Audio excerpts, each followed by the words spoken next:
Hi friends, Nallamala అడవి. నల్లమల అడవిలో వెలుగోడు అనే ఒక చిన్న గ్రామం ఉంది. ఆ గ్రామంలో ఒక పెద్ద గుహ. ఆ గుహను కొన్ని శతాబ్దాల కిందట ఆ ఊరి ప్రజలంతా కలిసి మూసివేశారు. ఎందుకు ఆ గుహను మూసివేశారు? అలాగే రవి ఆ గుహలోని విషయాలు తెలుసుకోవడానికి హైదరాబాద్ నుంచి నల్లమల అడవికి బయలుదేరాడు.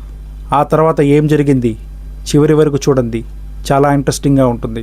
నల్లమల అడవికి అంచున ఉన్న మారుమూల వెలుగోడు అనే చిన్న గ్రామం. పొగమంచుతో కప్పబడిన వాతావరణం.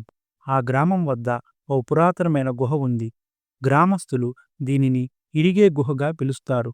ఎందుకంటే ప్రతిరోజు రాత్రి ఆ గుహలో నుంచి పెద్ద గాత్రాలు, విచిత్రమైన మాటలు వినిపించేవి. అవి ఎవరికీ అర్థమయ్యేది కాదు. పురాణాల ప్రకారం ఎన్నో శతాబ్దాల కిందట పాతకాలపు పూజారులు ఒక శక్తివంతమైన అస్తిత్వాన్ని ఆ గుహలో బంధించి తమ ప్రాణాలను త్యాగం చేసి మంత్రాలతో ఆ గుహను మూసివేశారట. అప్పటి నుంచి ఎవరైనా ఆ గుహలోనికి వెళితే తిరిగి రాలేరు. ఈ విషయాన్ని నా స్నేహితుడి ద్వారా తెలుసుకున్నాను. నా పేరు రవి.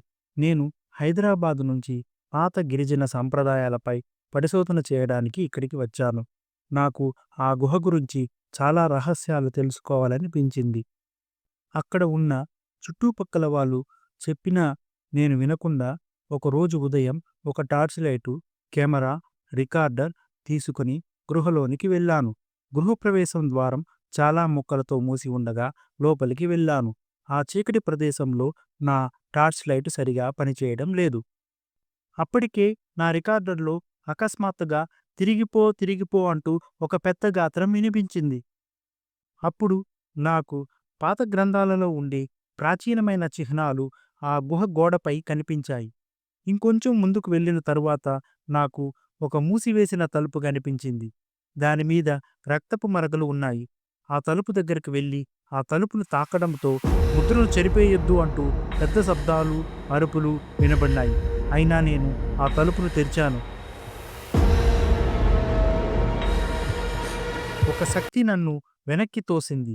2 రోజుల తర్వాత గుహ ప్రవేశం వద్ద పొగలు ఎగసిపడుతున్నాయని చూసి గుహ వెలుపల తెలియని స్థితిలో ఉన్న నన్ను ఆ ఊరి ప్రజలు కనుగొన్నారు. ఆ తరువాత నాకు ఆ గుహలో జరిగినది ఏమీ గుర్తులేదు. కానీ నాకు ఒక భయంకరమైన విషయం మాత్రం మిగిలింది. నా దగ్గర ఉన్న రికార్డర్ ప్లే చేయగా ఈ విషయాలన్నీ అందులో తెలుసుకున్నాను. అందులో నన్ను విడుదల చేసినందుకు కృతజ్ఞతలు అని రికార్డ్ అయినది. ఆ కొద్ది రోజుల తర్వాత ఆ గుహలో నుంచి శబ్దాలు ఆగిపోయాయి. ఫ్రెండ్స్, కొన్ని రహస్యాలు వెలుగులోనికి రావడం కాదు, శాశ్వతంగా చీకటిలోనే ఉండాలని నాకు అనిపించింది.